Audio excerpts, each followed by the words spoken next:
요새 경제가 정말 안 좋긴 안 좋은가 봅니다. 그러다 보니까는 취업준비생들도 되게 위축이 돼서 돈도 없고 여유도 없고 여행 갈 정신도 없다라는 이야기가 있더라고요. 우리가 살아가는 지금의 시대에 다들 눈치 보고 좀 위축이 되어 있고 사람들이 분위기가 싸하죠. 일자리가 너무 없어도 이렇게 없을 수가 있나 라는 생각이 드는 거죠. 당장 제가 종사하는 이 유통업계만 둘러봐도요, 오프라인 대형마트나 백화점은 있는 사람들 내보내기 바쁘죠. 사람들 더 뽑는 이런 일들이 잘 없습니다. 그리고 그 백화점이나 대형마트에 근무하는 이제 식품 제조사나 아니면 비식품 제조사에서 파견되는 직원들 있잖아요. 그 직원들 또한 이제 예전만큼 매출이 더 늘어나서 성과급을 받고 인센티브 같은 거 말입니다. 좀 여유롭고 이런 거 없습니다. 되게 빡빡하죠. 되게 힘겹게 삽니다. 그리고 오프라인의 점포들이 하나씩 둘씩 사라지고 그 빈자리에 오피스텔 짓고 주상복합 아파트 짓는다라고 하니까요, 그 사람들이 일할 터전이 사라지는 겁니다. 오프라인 점포가 그렇고요. 온라인도 저기 뭡니까, 네이버하고 쿠팡만 독주하고 뭐 나머지들은요 예사롭지가 않습니다. 그리고 쿠팡이라고 하는 것도요 매년 사람들 쥐어짭니다. PIP 프로그램이라고 해서 People Improvement 프로그램입니다. 뭐냐, 회사 자르겠다고, 그 직원들 자르겠다고 회사가 그냥 대놓고 그 프로그램으로 강제로 부서 배치를 시키는 겁니다. 그렇게 부서를 배치시키면 어떻게 되냐, 그 사람이 원래 하고 있던 일에서 벗어나서 그 사람의 커리어가 망가지는 겁니다. 그렇게 되면 이제 그 사람이 커리어가 망가지는 거기 때문에 계속 버틸지 아니면 그냥 스스로 퇴사할지를 이제 정해야 되는 거죠. 예를 들어서 자신이 인사 업무를 하고 있는데 어느 날 갑자기 영업 부서로 배치를 시켜요. 제대로 못하는 거죠. 영업 부서에서 일하던 친구를 어느 날 갑자기 IT 시스템 개발하는 부서로 전배를 시켜버려요. 그러면요 바보 되는 거거든요. 예, 그렇게 이상한 부서로 기존에 하고 있던 업무 커리어와 전혀 상관없는 버티기 어려워하는 그런 쪽으로 의도적으로 보내버리는 겁니다. 그래 놓고 개선 안 되면 부진 인력으로 낙인 찍어서 평가를 또 적게 주고 임금 이상 안 되게 하고 그런 식으로 계속 피말려서 쳐내려 하는 겁니다. 그게 현실입니다. 앞으로 우리에게 놓여진 현실이다라는 거죠. 근데 그거조차도 어느 정도 그래도 중견기업에 들어가 있는 사람들에게 그런 이제 퇴출이나 아니면 나가라고 하는 압박이 들어오는 거지, 아예 시작도 못 해보는 청년들에게는, 취업준비생들에게는 그런 과정을 겪는 것조차 배부른 소리일 수 있다라는 게 현실입니다. 제가 아는 이제 20대 중반에 뭐 되게 활발한 직원이 있습니다. 그 직원이 이제 회사에서 이제 월급이 밀리기도 하고 월급이 안 나오기도 하고 또한 이제 회사가 망하니 어쩌니 하면서 되게 어려운 과정들을 겪었단 말입니다. 근데 그 친구가 자신은 이제 그렇게 어려운 과정들을 겪었는데 자기 대학 친구들한테는 그런 얘기를 아예 하지도 못한답니다. 왜 못하냐, 다른 친구들은 여전히 취업준비생이라 그런 경험 자체를 못했다라는 겁니다. 회사에 들어갔고 회사가 어려워서 회사가 부도가 나고 월급이 밀리고 월급이 늦게 나오고 회사가 위청거리고 조직이 통폐합되는 경험 자체를 못한 거예요. 왜? 그것도 회사를 들어간 사람들에게나 겪을 수 있는 경험의 기회였던 겁니다.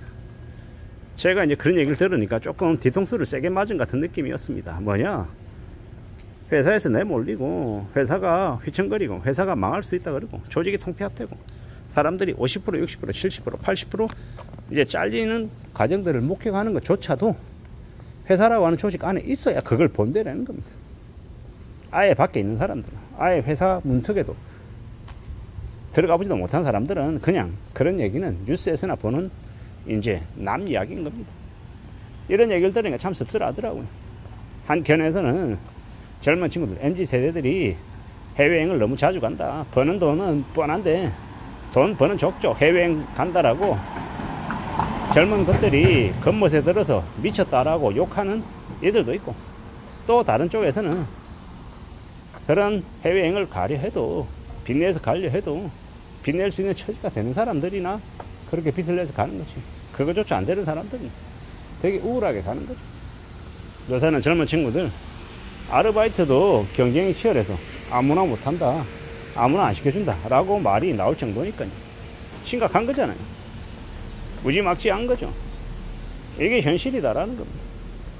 나라가 망할 것 같다라는 이야기들 되게 많이 하는데, 제가 냉정한 이야기를 하면 나라는 안 망하고요, 나라는 건재한데, 그 나라에 사는, 한국이라고 하는 나라에 사는 무수히 많은 사람들 중에 감당 못할 빚 져서 허덕이는 사람들, 그리고 일하고 싶지만 일할 수 없는 상황에 놓여서 일자리가 주어지지 않아서 실직 상태로 일자리를 구하고 있는 구인 중인 사람들의 인생이 그 상태가 지속되면 이제 망해가는 거다라고 보여집니다. 참 서글픈 이야기죠. 참 답답한 이야기입니다. 어떨 때는 보면 지금의 젊은 세대들이 되게 불쌍해 보이기도 하고, 답답해 보이기도 하고, 안쓰럽기도 하고, 어떨 때도 한심해 보이기도 하고, 여러가지 생각들이 왔다 갔다 합니다. 아니, 그렇게 답 없는데 자꾸 취업 준비만 하고 있으면 뭐 할 거냐, 공무원 시험 준비만 하면 뭐 할 거냐, 이런 생각이 들기도 하고, 또 다른 한편으로 너무나도 힘들고 너무나 빡센 거 아는데 그래도 좀 더 덕기 품고 해보면 안 되겠냐, 이런 생각이 들다가도 그냥 여기 있지 말고 해외로 몽골이든 베트남이든 어디든 나가는 게 안 좋으냐, 차라리 그곳에 나가서 바깥 세상에서 뭔가 길을 모색하는 게 어쩌면 좀 더 가능성이 생길 수도 있겠다, 이런 생각도 듭니다. 여러가지 고민, 여러가지 생각들이 드는 거죠. 뭐가 맞고 뭐가 틀린지 사실 확신할 수 없습니다. 장담할 수 없다라는 거죠. 하지만 어떻게든 또 길을 찾아 나서야죠. 뭔가를 만들어 가야죠. 그래야 된다라고 생각합니다. 저 또한 뭐 살아가는 인생이 되게 화려하고 멋있고 대단하고 여유롭겠습니까? 그렇지 못합니다. 사람들 누구나 다 말 못할 고민들 다 가지고 있고, 이제 자기 살아온 인생을, 사연을 쏟아내면 책으로 쓰면 수십 건이 될 거다, 이런 얘기들도 많이 하잖아요. 그 말이 어떤 의미인지 저도 잘 알고 있고요. 책을 쓴다는 건 좀 조리 있게 정리하는 게 필요한 겁니다. 그 사람들이 말하는 걸 구술해서 제가 옆에서 좀 쓰는 것도 생각해 볼까 라는 생각이 들 정도인 거죠. 앞으로 우리가 살아가면서 경험하면서 많은 것들을 따져보고 모색하고 지낼 텐데요. 다들 녹록지 않다라는 거, 다들 쉽지 않다라는 걸 너무도 잘 안다라는 거, 그리고 그 쉽지 않고 어려운 상황에 놓여 있는 이들이 뭐가 그래도 좀 돌파구를 찾기를 진심으로 바랍니다. 저도 마찬가지고 여러분들도 마찬가지고 우리 모두가 좀 지금보다는 좀 더 상황이 나아졌으면 좋겠다라고 생각합니다. 근데 예사롭지 않은 게 불편하지만 사실인 것 같습니다. 어떻게 살아가야 되겠습니까?